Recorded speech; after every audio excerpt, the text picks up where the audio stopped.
Satyabhama Institute of Science and Technology, Chennai.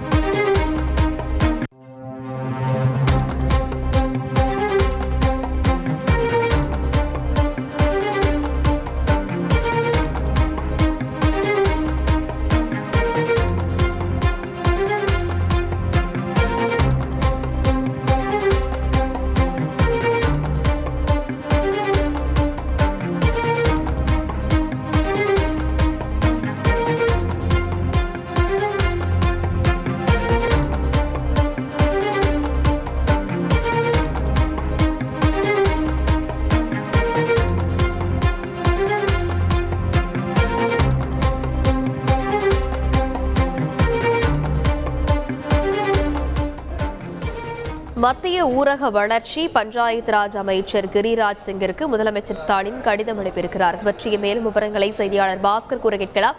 வணக்கம் பாஸ்கர், முதலமைச்சர் ஸ்டாலின் அனுப்பியிருக்கக்கூடிய கடிதத்தில் என்னென்னவெல்லாம் குறிப்பிட்டிருக்கிறார்? மகாத்மா காந்தி தேசிய ஊரக வேலை உறுதி திட்டத்துல ஊரக பகுதிகளில் உள்ளூர் மக்களுக்கு பங்களிப்போடு இந்த கிராமங்களை மேம்படுத்தக்கூடிய பணிகள் நடைபெற்று வருகிறது. அந்த பணிகளில் ஈடுபட்டு வரக்கூடிய இந்த தொழிலாளர்களுக்கு வழங்கப்பட வேண்டிய ஊதிய நிலுவைத் தொகையை உடனடியாக விடுவிக்க வேண்டும் என்பதுதான் தமிழக முதலமைச்சர் செய்திருக்கக்கூடிய கடிதத்தின் சாராம்சமாக இருக்கிறது. ஏற்கனவே 3 தவணைகள்ல 37 கோடி மனித சக்தி நாட்களுக்கு மத்திய அரசு நிதி கொடுக்கப்பட்டிருக்கிறது.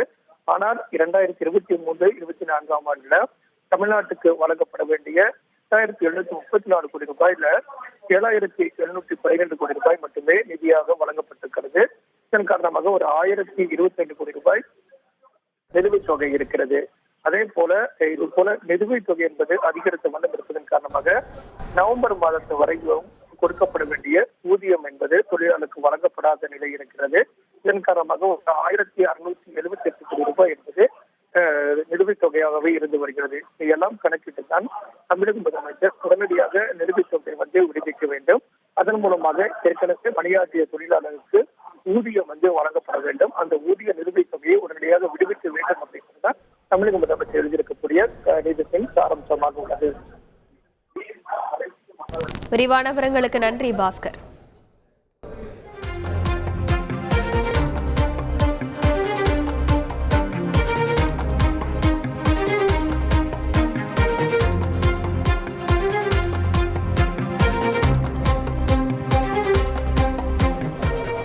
Satyabhama Institute of Science and Technology, Chennai.